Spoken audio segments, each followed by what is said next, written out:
Hello, j'espère que vous allez bien. On est aujourd'hui le 9 décembre 2025, il est 8h15. Petit market review aujourd'hui, il va pas être long et je pense que vous allez vite comprendre pourquoi. Avant de commencer, comme toujours, n'oubliez pas de vous abonner, d'activer la cloche des notifications. Ça c'est pour aider à soutenir la chaîne. Si mon travail vous plaît ou vous aide au quotidien dans votre trading, n'hésitez pas à le faire savoir en me soutenant. Deuxième chose, hier j'ai sorti une vidéo que je vous invite à regarder, elle est pas très longue et c'est un modèle de trading que je présente, évidemment qui demande à être adapté à votre profil et surtout à être backtesté, mais c'est le D-Raptor.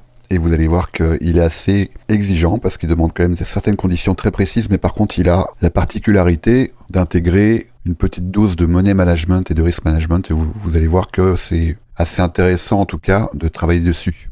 Troisième chose avant de commencer le market review, c'est que tout à l'heure à 17h30, il y a une masterclass qui va sortir sur l'antifragilité et en tout cas comment se comporter et comment se préparer à l'inévitable crash qui arrive de toute façon, de façon très cyclique. On ne peut pas prévoir quand il va arriver, mais on peut quand même prendre certaines dispositions afin d'être le plus résilient possible lorsqu'il arrive. Donc c'est tout à l'heure, à 17h30, sur ma chaîne YouTube.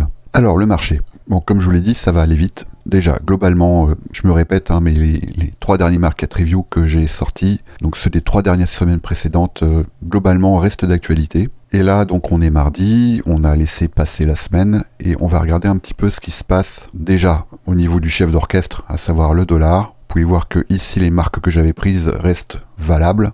On a 2 zones qui sont très importantes, qui correspondent à ces 2 breakers daily. Le voici le premier, et voici le deuxième. Ces 2 breakers créent une zone tampon, on va dire, sur lequel on voit bien que le prix a tendance à venir se loger et un petit peu à s'installer, en fait. Alors bon, tout ça, je vous en ai déjà parlé dans les précédentes vidéos. Là, ce que je voulais vous montrer, c'est la dynamique actuelle dans laquelle on se trouve et quels sont les marqueurs qui nous permettent d'évaluer cette dynamique. Et pour ça, il faut aller voir en weekly. Et vous allez voir que c'est vraiment très éloquent. Alors voilà, sur le dollar, voilà la bougie de la semaine dernière. Et voilà la bougie de la semaine actuelle. Donc ici, on va pouvoir qualifier cette action du prix de CRT, Candle Range Theory. On voit bien que le prix ici, depuis le début de la semaine, est contraint dans les bornes de la semaine précédente. C'est-à-dire que là, on est dans un contexte, dans un paradigme d'accumulation de liquidités de part et d'autre de ce range, qui est donc ici sur les futurs, compris entre la borne haute 99.515 et la borne basse 98.720. Et maintenant, on va aller regarder sur les différentes classes d'actifs que j'ai l'habitude de regarder avec vous. Le SP500, pareil, on a également ces 2 bornes. Voilà, et si on agrandit, on voit à l'intérieur de quoi le prix est contraint. Le voilà. Nasdaq, je retourne en weekly. Même chose, à ceci près qu'on a eu la formation ici d'un equal high. Le plus haut ici du range est à 25 868. On voit que le plus haut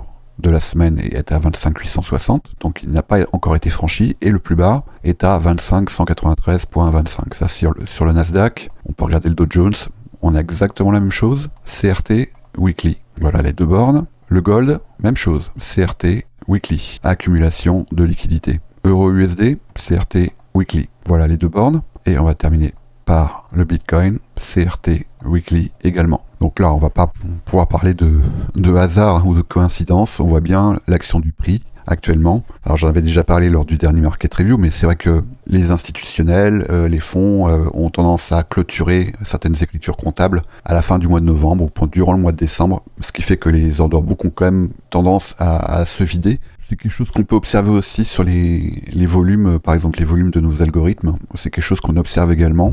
Alors ce qui est assez marrant, c'est que vous voyez ici sur le CME, Bitcoin, voilà l'action du prix, et voilà l'action du prix sur Binance. Et là, c'est flagrant. On a ici un doji, vous voyez bien l'action du prix, et voilà la semaine actuelle. On est, pareil, dans un paradigme d'accumulation de liquidités qui ne va peut-être pas trouver sa résolution rapidement. Je vois ça aussi lorsque j'observe ce qui se passe sur le COT. Alors, c'est vrai que les dernières données du COT elles commencent à datent de fin octobre. Mais par contre, on a quand même les données de volume et les données d'open interest. Et on voit bien ici que depuis le 1er décembre, on a une baisse significative des volumes. Donc là, le CME, c'est essentiellement les institutionnels qui viennent se hedger, parce que c'est quand même pas très liquide, les micros sur le CME. c'est quand même pas très liquide. Mais ce qu'on voit également, c'est là une stagnation de l'open interest. Ça, c'est cette petite ligne violette que vous voyez ici. Il a augmenté de façon importante durant tout le mois de novembre, on le voit bien là. Alors après, évidemment, c'est lié aussi à l'ouverture des contrats, hein, parce qu'on a les rollovers, donc il y a les contrats qui s'ouvrent, et ce sont des contrats mensuels. Mais ce qu'on peut observer ici, c'est une stagnation et un infléchissement de l'open interest. Ce qui veut dire qu'on a quand même pas mal d'acteurs qui sont tout simplement out, qui sont plus là, ou qui se gardent une petite place au chaud, mais qui n'ont pas forcément l'intention d'engager quoi que ce soit sur la période à venir. Et donc, si maintenant je zoome cette zone, par exemple sur le Bitcoin, vous allez voir qu'on va se retrouver sur ce fameux environnement. Voilà les deux bornes ici. Voilà, la borne basse et la borne haute. Qu'est-ce qu'on peut observer? Accumulation, manipulation, expansion. Et ici, on voit bien qu'on a quelque chose qui s'apparente quand même bien à un environnement seek and destroy, à la fois de consolidation, d'inducement, mais que pour l'instant, le prix, il est bien contraint dans ces deux bornes. La première, le plus haut est ici, et le plus bas est ici. On pourrait même tout à fait le matérialiser sous une forme que vous connaissez à présent très bien, et que voilà.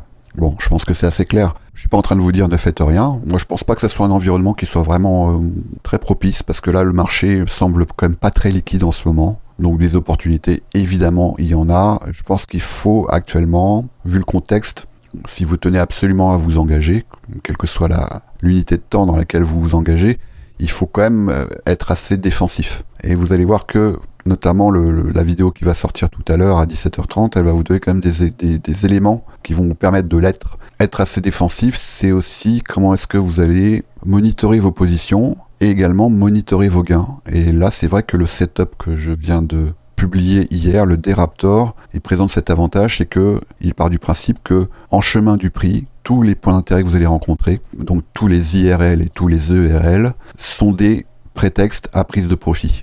Pas des gros profits, mais ce sont des prétextes à prise de profit. Et là, vu l'environnement actuel, moi c'est ce que je vous encourage à faire. Après, vous faites bien ce que vous voulez, mais je vous encourage d'être assez défensif sur la gestion de vos positions, en fait. Voilà. Bon, je vais m'arrêter là, j'ai pas grand chose de plus à dire. On va bien voir ce que le marché va délivrer. Cette illiquidité du marché, elle a double tranchant, c'est-à-dire qu'il est possible qu'il ne se passe pas grand-chose et que juste le prix s'amuse comme ça à consolider de sorte à créer des zones de liquidité en haut et en bas. Ça, c'est un peu, on va dire, le moins pire. Ce qui pourrait être plus problématique, c'est qu'à partir du moment où un marché devient illiquide, il est plus facilement manipulable. Et là, c'est vrai que c'est en puissance une cocotte minute qui peut partir dans un sens ou dans l'autre, juste pour dégager des zones d'intérêt qui seraient bien chargées en liquidité, en haut ou en bas. C'est pas vraiment possible de prévoir dans quel sens ça peut partir, parce que ça peut être très violent, et ça peut revenir là où c'était, juste après avoir fait le job. Donc c'est pour ça que je vous dis qu'il est plus prudent, à mon avis, d'être quand même assez défensif dans la gestion de vos positions, si vous en avez. On en reparle plus tard.